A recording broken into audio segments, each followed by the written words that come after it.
Women, does size really matter? Story 1.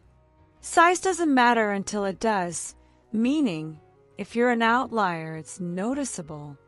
Being amazing in bed can change everything, but it's not just about size, it's about skill. Confidence probably comes easier if you know you're packing, but I've been with guys who had big equipment and no idea how to use it, and others with average gear who were phenomenal. Skill trumps size. Story 2. The size of a Minecraft world definitely matters. I got lost in an infinite map once, wandering for hours expecting something epic. Spoiler, it was just more terrain. Mountains, jungles, deserts, all the same. I realized a huge world doesn't guarantee fun.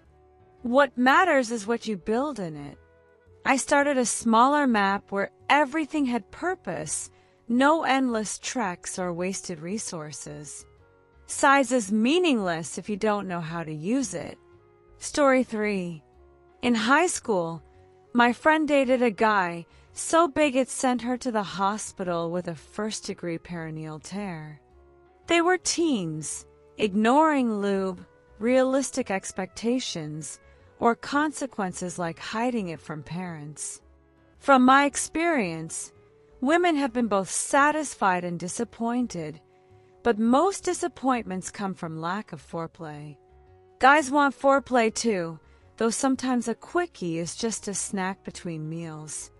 My wife and girlfriend are happy. They know each other, and I'm no superstar. As long as you take care of your partner, that's what counts. Story 4.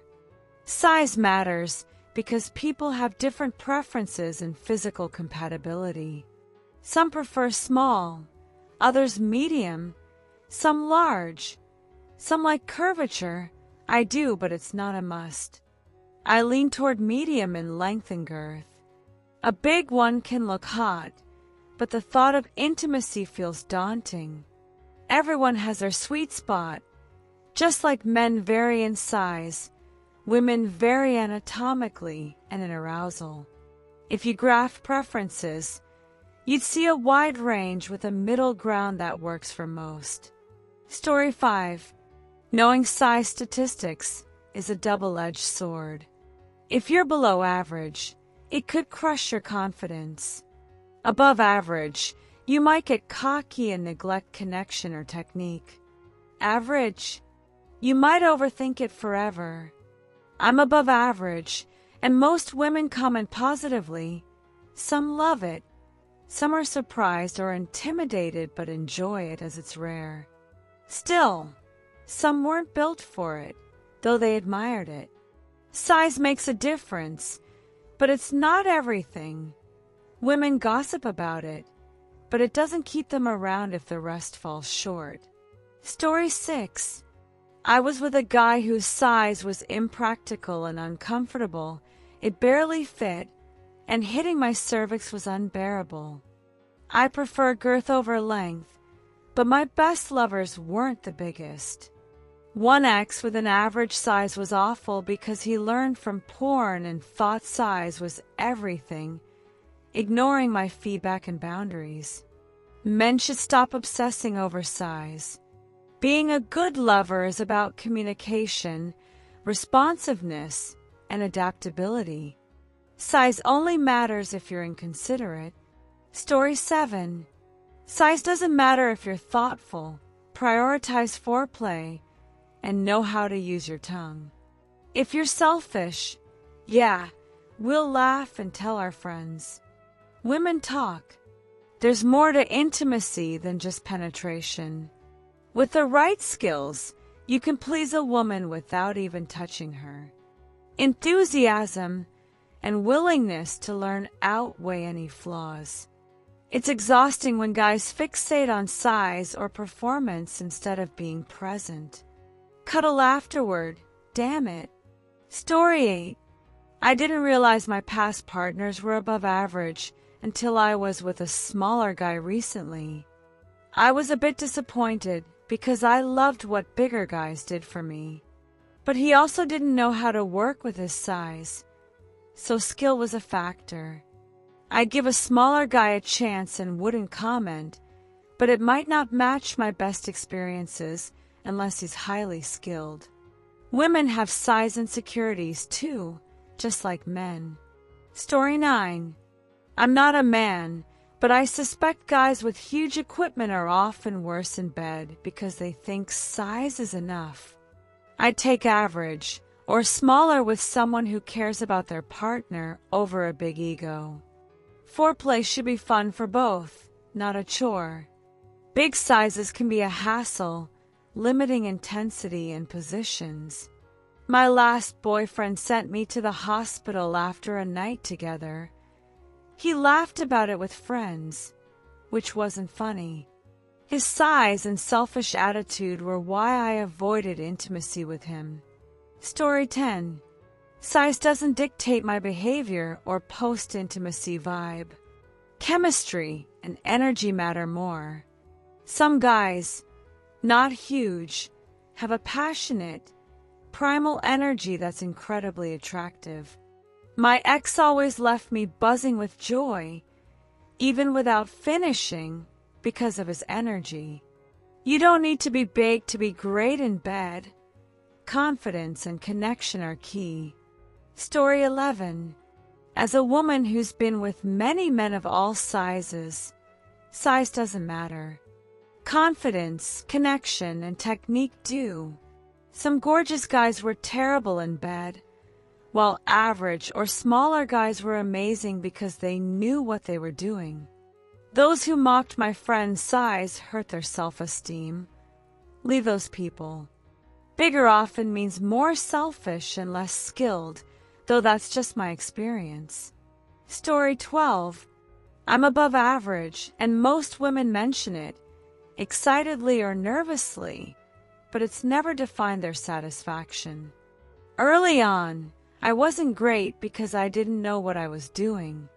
My best experiences involved minimal penetration and more of everything else. My first boyfriend was well endowed, and it was tough. My recent ex was half his size, and for 3 years, I was thrilled, making him feel like a king. He wasn't ashamed to use toys, making it one of my freest relationships. Story 13. A coworker complains about her boyfriend's small size, but ignores her 450-pound frame. My boyfriend with a smaller size was fine. I felt like a goddess, and he felt secure. Size matters, but not how men think. I've lost women I cared about because I'm big. My wife handles it well, but my sister-in-law struggles with average sizes. Women's anatomy matters as much as men's. Story 14. A guy with an Adonis face warned me about his size. Not bragging, but shyly. It was huge, and I couldn't let loose without pain, nor could he. It broke my heart. We didn't work out for other reasons, but size made it impossible. Even I, not well endowed, have had partners uncomfortable with certain positions. I can't imagine their reaction to something bigger. Story 15. I dated a guy with a massive car that took up 2 lanes. He said it made him feel free, but he paid a fortune to park it in a city garage. I suggested a smaller car. He insisted small ones didn't feel powerful. It summed him up, measuring worth by size. He even critiqued my driving when I took the wheel. Size doesn't matter, but insecurity does. Story 16. I'm average and reactions vary. Some women say nothing. Others call it big. It depends on their experience. Some have only been with smaller guys, so average feels large. Women's anatomy varies too, so big is relative. It puts things in perspective. Story 17. Size matters, but not linearly. Some women need to start slow, others prefer bigger. Most should stop obsessing. Skills matter more, not just hands or mouth. Many guys, regardless of size, don't know what they're doing. Some women fixate on size, others don't care. I let partners take control if I'm too big to avoid pain, and I've learned to be gentle. Listening to what women want ensures everyone enjoys it. Story 18. 10 years ago, I dated a German woman, brilliant, top of her class. She spoke complexly despite my shaky German. She wanted to hook up immediately, skipping dating. In a hotel, she said it hurt after 5 minutes, obviously a lie. She stayed the night, but my interest was gone. Her dad waved goodbye from the car.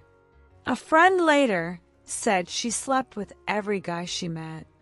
I'm average, and she probably felt as let down as I did. Size shouldn't matter, but some people obsess over it. Story 19. Size matters, ego size. I dated a guy who bragged about his job, car, and penthouse view. At dinner, he dodged splitting the bill. His huge car was a gas-guzzling hassle, yet he complained about costs. His penthouse was tiny. Size of effort, not self-absorption, matters. Story 20.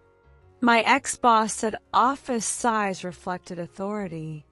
His massive desk was like a runway, but he worked alone, door closed. When we moved to a smaller office, he complained but started talking to us, seeking input and smiling. His work improved. Big spaces might isolate you, making you feel unnecessarily important.